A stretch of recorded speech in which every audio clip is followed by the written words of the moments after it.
What's up, RotoGrinders? TJ Zwarych here, ready to talk some NFL football with you. We got the 4:30 game coming up here. The Vikings and the New York Giants coming up right after a very wild game so far here that we're in the middle of with the Buffalo Bills and the Miami Dolphins. I am joined by Will Priester, Chief Justice. How you doing, my friend? I am good. Should be a fun close out to the day. We've still got the Giants game and the Bucks game, and this game's still going on. And I actually it's been a pretty wild wild card weekend. Looking at the Chargers game specifically, which I did take the Jags to win that game, but in walk-off fashion, having to come back, Trevor Lawrence just digs this team into one of the largest holes in NFL history. And incredible. So it's an interesting start. Miami's only down 10. And this is where, sometimes I've kind of talked about this on Food for Thought, where it's like, look, all these guys are professionals, right? Like, these are professional football teams. And so, a guy goes down, another guy steps in. And while Miami isn't as good with Skylar Thompson at quarterback, the game is still a lot tighter than I think people thought it was going to be after the first few minutes of the game. So hopefully we just see fireworks on top of fireworks in this next one, because I think this might be the one that everybody wants to see, ironically.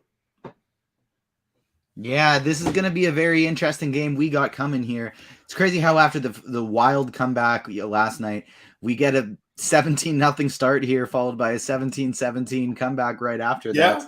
And now the Bills and the Dolphins in tight. And we should have one, hopefully with a lot of fireworks here in between the Giants and the Minnesota Vikings as well. At least I hope so, because I got quite a bit of exposure in my lineups to those two teams. But let's start things up here. I forgot to whip up the screen share, so I'll pull that up here in just a second. We can start over on DraftKings. Before we do that, what do you think about this game as a whole? Do you got any bets going? Yeah, I've got plenty of Richie James over 4.5 receptions.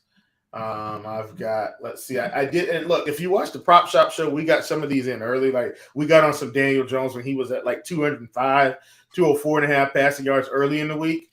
He's up to 230, but we're still taking the over, on Kirk Cousins. We got some of Kirk, I think, around 250 early in the week, stuff like that. So we're still taking overs here. But Justin Jefferson, got him over 91.5. Taking Graham Gano over 1.5 field goals. That's actually a favorite for me in this game. TJ Hawkinson over 47.5 receiving yards. Darius Slayton over 48.5 receiving yards. So those are some of the main props. I know in the prop shop, a lot of guys are on the Saquon Barkley over 3.5 receptions. So that's another one.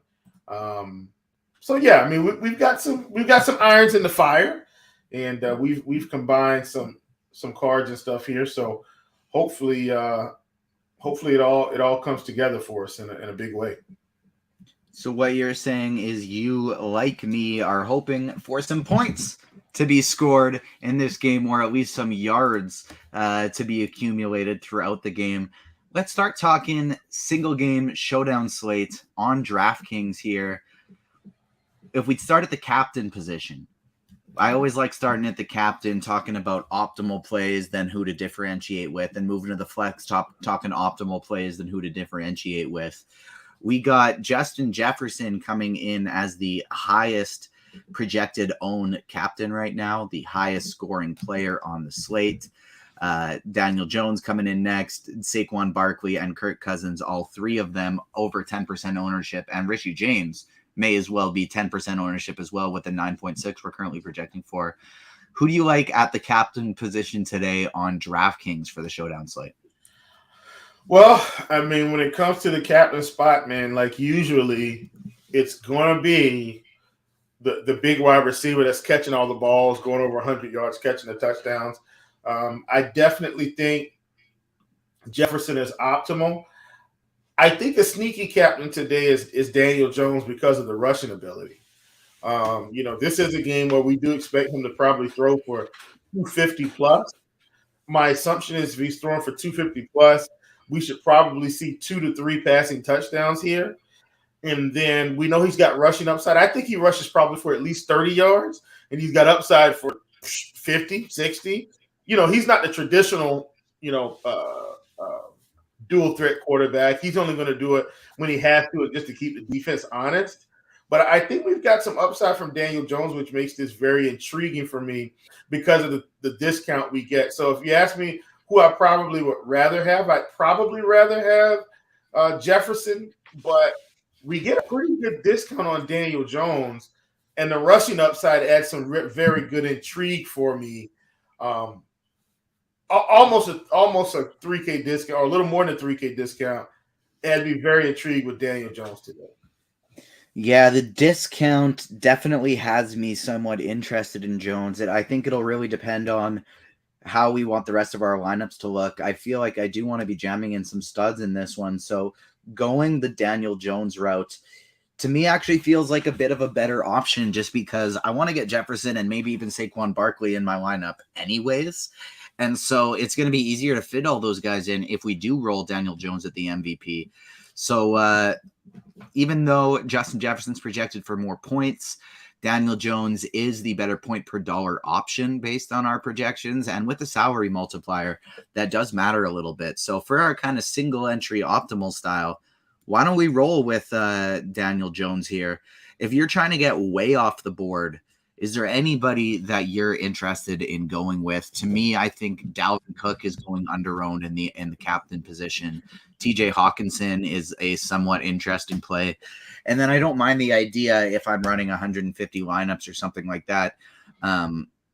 Daniel Bellinger, KJ Osborne, 2 players I think are somewhat interesting for upside in the captain position, as well as either of these defenses here, I think is a somewhat interesting approach if you're playing like 150 lineups.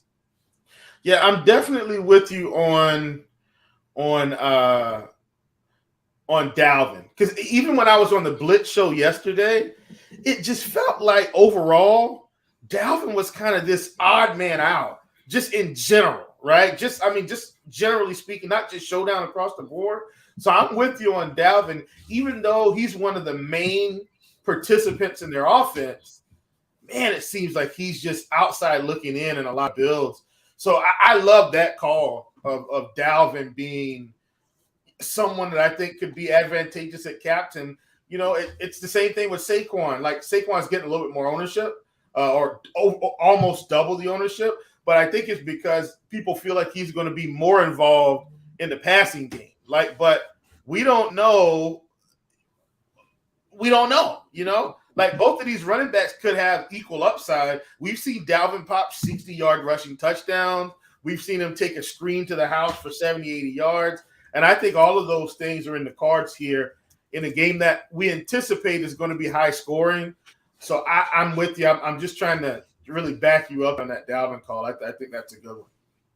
He, to me, stands out as the one that just is the most under-owned out of that group in comparison to what he should be. But to be honest with you, I also don't really think Jefferson or Jones are as highly owned as they should be. I kind of expected them to be more in the 20-25% range.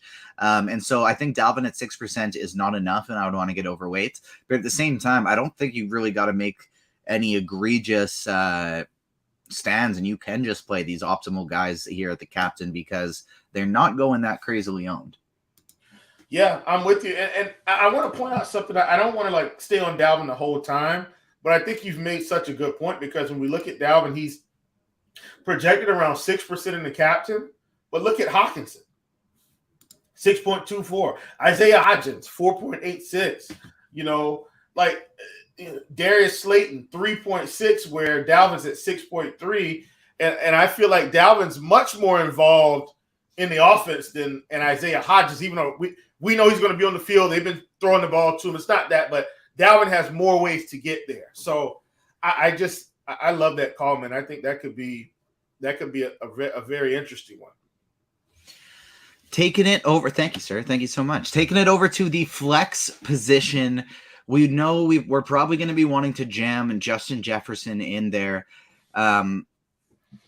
Seeing his ownership at the flex in comparison to looking at like it's kind of right up there with Barkley, Cousins, Jones. And so it doesn't really make me want to shy away from him. This still isn't looking like a guy I want to fade. I think we want to jam him in there. So as we are looking to build some tournament lineups here, we'll give you some single entry. We'll give you some larger field tournament takes, but also make sure if you're watching us on YouTube here, hit the like button. We got a live show going right now. Some people joining us live. We'll take QQs in the YouTube chat. We'll take QQs in the live stream Discord premium chat for RotoGrinders members as well. So make sure you get your questions in and make sure you hit the like button. Booting it over to Flex here. If we are putting in Daniel Jones and we are putting in Justin Jefferson, we also need some value. If we're talking optimal style builds here, if we have Daniel Jones in our captain position, to me, it just makes all the sense in the world to just pop in our Richie James and our Isaiah Hodgins here. They're inexpensive plays. And then maybe as my third, somebody even like a Daniel Bellinger, which then leaves me actually, to be honest with you, based on that, I would maybe even take the pivot of Darius Slayton off of Isaiah Hodgins just so that I could afford a few other variations here. If we plug Slayton in, all of a sudden we can get to a guy like Cousins. We make another adjustment of somebody off of Bellinger. We can get to a guy like Dalvin Cook or Saquon Barkley even. What do you think about going with the cheap Giants pass catcher route since Daniel Jones is our captain? So let me say this. Richie James is a lot button. Like if I'm running 150, he's in all 150 in the flex. I'm not playing him at captain. I'm literally locking Richie James in and riding it to the money. I think you're going to need him in your flex to take it down today. I don't think you win without Richie James for what it's worth. So that's where I would be. And then from there on out, I'm basically just funneling in Hodgins, Slayton, Bellinger. You see what I'm funneling them in because now I'm going to end up with Richie James and at least one more pass catcher in every build that I have. So that's kind of my approach with this one. We know Slayton has some big playability in this spot, so I like him as well, of course. But Richie James is like the lock button for me. Richie James is my favorite of the group here as well. And then Daniel Bellinger, I think, would be the next one I'd want to get in just because his salary saving is very, very valuable here. You can go, like, the lineup sort of builds itself if you don't go Bellinger and you're trying to play something optimal here. You got Jones in the captain position. You don't quite have that same salary saving. It does basically just allow you to roll with the Isaiah Hodgins, Darius Slayton. Oh, how much money's left? Oh, it leaves me just enough to get any of these 5K plays that I want. DraftKings did a very interesting job with their pricing this week in making it so that you can't just plug in all the players you want to play in a perfectly correlated lineup because it leaves you about $100 short every time. And so Daniel Bellinger is going to be my favorite source of salary savings in terms of like extreme salary on the slate outside of Richie James. Richie James would be number one. And then for large field tournaments, if I'm trying to get different and save a lot of salary, I think the person I would want to go with here is Irv Smith Jr.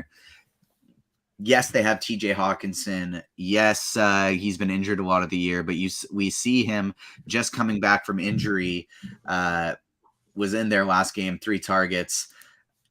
The backups played the whole second half, but Irv Smith is still a talented player. If they run a 2 tight end set, this is a goal line formation. He catches a touchdown. He can break the slate at that price. Even if he just gets 2 receptions for 30, 40 yards, that's fine at a 1.8 price tag. So Irv Smith Jr. would be my favorite large field tournament play. And then Bellinger and Richie James would be my favorites in terms of flex options for just sort of the main single entry optimal style stuff. Is there anything else DraftKings you want to cover before we pop it over to FanDuel? No, I don't have anything that's too out of the way. I will say I think Graham Gano is very beneficial in this game. The Giants are a team that's going to allow him to kick. And this is a guy that can kick 50-plus yarders. So imagine if Graham Gano gets a 50-yarder, a 40-yarder, and a 30-yarder. Like, you're pretty much sitting at 12 points, plus any touchdowns they have. I think Graham Gano, and I think 12% is a little bit too low, or pushing 13. I think it's a little bit too low for what he's capable of. What if they kind of stall out in the first half and kick 3 field goals just in the first half? Like you could be sitting pretty. I like Graham Gano here. I think we'll make note of him in a second here, talking about FanDuel too, in terms of some contrarian options. We got a bit more of an ownership clump on FanDuel. I was talking about on DraftKings thinking, I thought I'd see somebody cracking that 20% ownership range. On FanDuel, we do have that. Daniel Jones, 25. Kirk Cousins, 22. Saquon Barkley may as well be 20. Chief, who are you picking if you're going to roll with somebody for optimal? Like, say this is a cash single entry. You're not worried about ownership.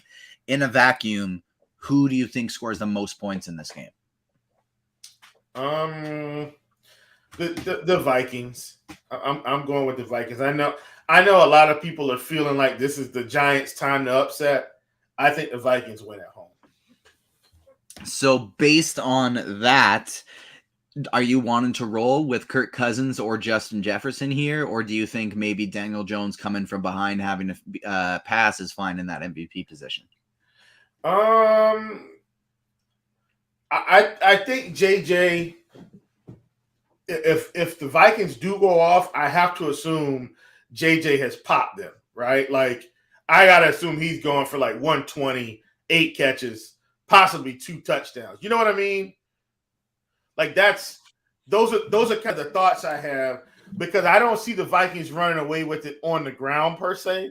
It's going to be through the air, and he's their home run hitter. So those are my thoughts. So I guess I would lean JJ or Kirk Cousins.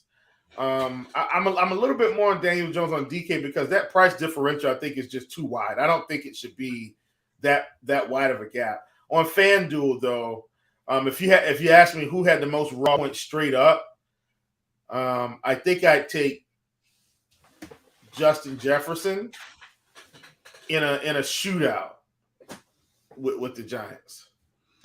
I don't mind the idea of rolling with Daniel Jones in the MVP position team and then trying to jam in both Justin Jefferson and Dalvin Cook, fading Kirk Cousins in that team. Maybe Jefferson scores a touchdown, Cook scores 2 touchdowns, and they got a big lead, and all of a sudden Daniel Jones has to pass to catch him up. Yeah. I don't mind that style of build.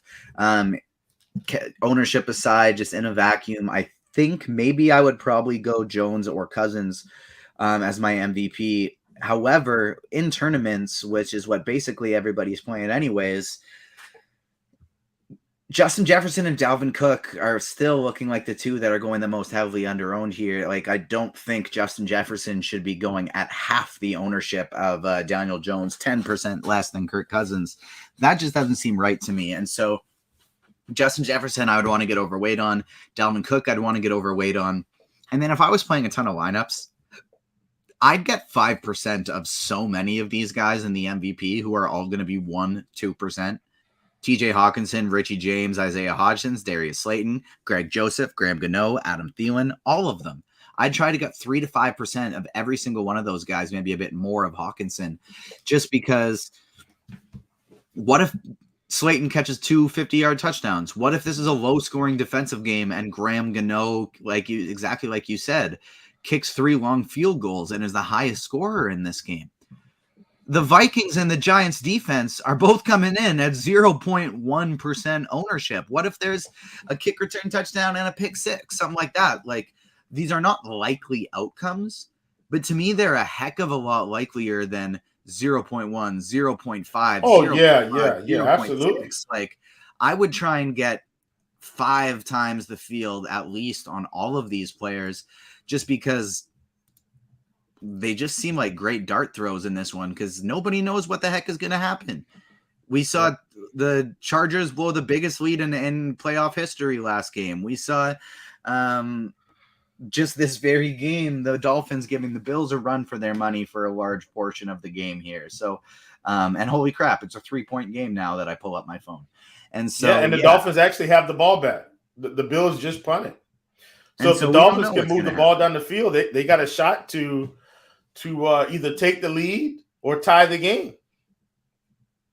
There you go. Oh, wow. That would have been a really nice Bill stack with Josh Allen today if it didn't have Jalen Waddle on it. But nobody cares about that. Let's get back to this slate here. If we're looking over at the flex position, some of my favorite options on I like the approach today that I want to jam in Daniel Jones or Justin Jefferson at the MVP position, whichever you choose, but I want to play both of them. And then I'm probably here going to be looking to jam in either. It'll be a little scary to get underweight on Saquon Barkley, but I'm probably going to just be playing Saquon Barkley in the MVP or not at all. Just thinking he either has an explosion game or he's too expensive to get to. And then I want to either play Dalvin Cook or Kirk Cousins in this next position. I do think Dalvin Cook is just a lot easier to get to. 7.75 is not a lot for the remaining positions, but you do have 6K Daniel Bellinger, which just opens up absolutely everything here. Darius Slayton, either kickers, KJ Osborne, all of these, Richie James at 7.5. So many great options here. If you don't want to play Bellinger, you roll Richie James, and you can still get to a guy like KJ Osborne here, or you can play both Richie James and Daniel Bellinger. And so I probably should have put Bellinger in before, Richie James in there before Bellinger. He's more of a lock in optimal lineups than even a Dalvin Cook is. But I think these three players, regardless of if you have Jefferson or Jones in the MVP position, is kind of how you want to start your lineup. I don't hate it. I don't hate it at all, my good friend. All right, so let's pivot over to some QQs here before we got 5 minutes before lock. As of this recording, the Bills are winning, but after this live recording ends, the Dolphins could win in advance. Well, that's just factual. Yes, they could win. Mario Don Yeezy says, any interest in Irv Smith at 1.8K on DraftKings? I think that is a great large field tournament shot. What about you? For sure. Good large field for sure. Absolutely. He said, what about Ish Smith? And I know he meant Irv. He corrected. I don't think you can play Ish. But I don't think you can play Ish, but I am in the camp that you can throw a large percentage of NBA players onto an NFL red zone formation, and they would be very beneficial to be scoring some touchdowns for a team. So Ish Smith, if he was available, maybe I'd want to play him, but he's not. So Irv Smith, yeah, you absolutely can. Make sure you're hitting the like button if you're watching us on YouTube. We don't have a ton of QQs, Will, so we might be able to get out of here even a little bit early. Do you have any hot takes for this slate? Nah, man. I'm just hoping that it all comes to fruition like we hope. Like I need, I don't say need, I'm hoping we get the fireworks that we're looking for. Me too. I'm hoping it's that type of game today. Biggest disparities in biggest values for the slate if you turned in late. Richie James and Daniel Bellinger are kind of the two that stands out as the best values. The people we want to jam in, Justin Jefferson and Daniel Jones. On DraftKings, Dalvin Cook is looking like a guy at the captain position who's going significantly under-owned. On FanDuel, Justin Jefferson is looking like the guy we'd want to get most overweight on at the MVP position. And then all of these guys who are projecting super low, 1%, 2%, even less. If you're running a ton of lineups, we'd want to get over the field on basically all of those guys in the captain position. Irv Smith is an interesting value on DraftKings. And then on FanDuel, KJ Osborne's price really stands out as a good value as well, more so than he does on DraftKings.